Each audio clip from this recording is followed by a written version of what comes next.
Ito mga kabayan, total gusto naman na sumikat nitong lalaki na to at pakinggan natin yung sinasabi niya kay Presidenta BBM at doon sa mga solid na sumusuporta kay Presidenta BBM. So ito pakinggan natin. Ito mga kababayan. So mo mga supporter mo ni BBM, kadto kami din sa Mindanao. Dili makita ang pinakaisog ng mga tao. Dili kami MMLF, MNLF, MNLF. Kami mga ordinaryo nga tao, kadto kami din sa Mindanao. Dili ta magirahay. May ara pa kami 45. Tago-tago. Pero kadto kami di. Single shot lang ang para ka BBM.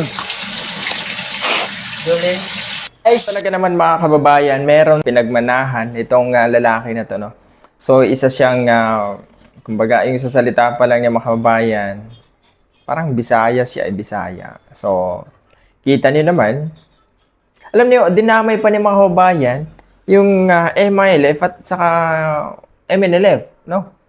So parang binanggit niya doon, talagang matapang mga kababayan.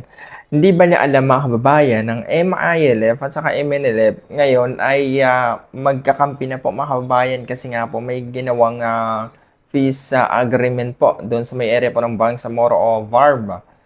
So wag na po niyang idamay ang nananahimik na mga kababayan natin na Bangsamoro. Kung matapang siya, dapat siya na lang, wag na siya mandamay ng mga iba, di ba? So, parang nabanggit na doon mga kababayan, one shot, parang isang bala kung idiretsohin natin.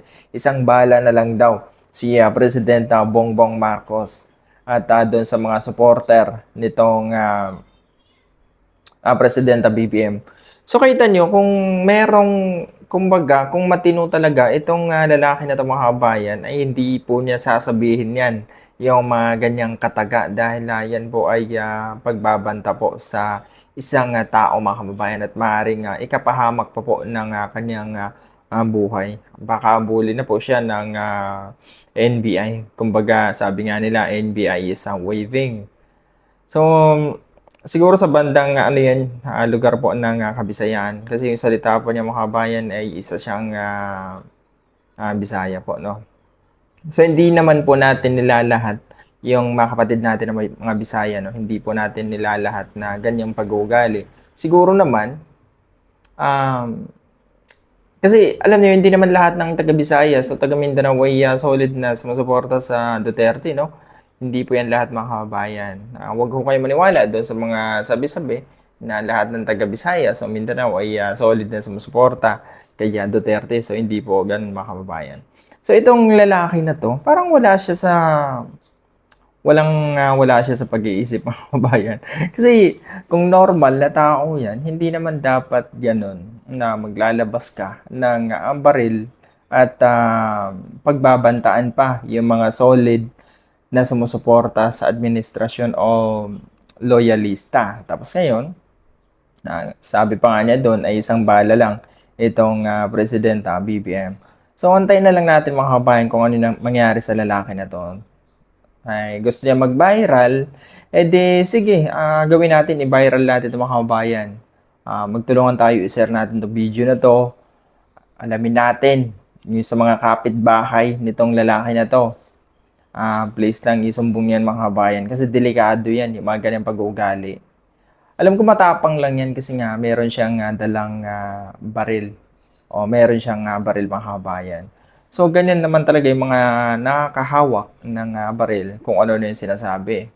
So, parang kanina lang, dun sa una natin video mga kabayan, ay si Mayor o Baste Duterte ay talaga naman na meron din pagmumura kay Presidenta BBM. Pinagmumura, binaboy, kahit yung mga hindi dapat sabihin ay sinasabi niya mga kabayan kay Presidenta BBM. So, parang sinasabi lang nila yan kasi para makaengganyo sila. Makuha po nila yung simpatya ng mga kababayan nila. Pero alam ko naman mga kababayan, na hindi naman lahat ng tao ay hindi nag-iisip. Yung iba talaga yung nag-iisip na maayos yan. Eh, kung ako yon, bilang, kumbaga ako yung mga kababayan doon pa lang sa, ano na yun, pambabastos niya sa administrasyon.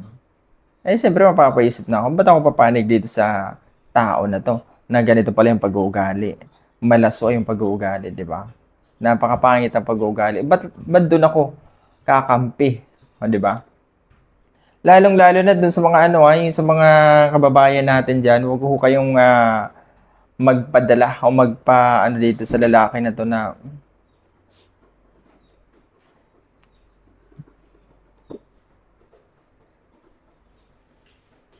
ah, kasi mga kabayan, naproceed tayo dun sa sinasabi ko kanina na huwag ko tayo masyado magpapa-brainwash dito sa mga sinasabi nitong nasa kabilang grupo kasi kita niyo naman wala silang binibitawan na magandang salita sa mga kapwa natin.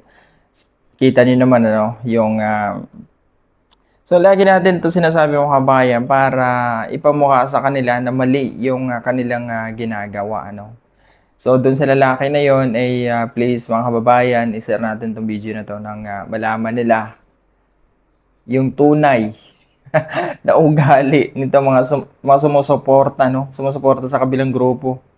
So, parang yan, parang na-adapt nila yan sa kanilang pinuno, sa kanilang iniidolo mga kababayan. So, gaya na sabi ko kanina, kung ang kapayapaan ang hinahanap nila, di sana hindi sila magsasalita ng mga ganyan sa administrasyon, sa mga kababayan natin. Kumbaga, mag-inganyo sila. Di ba?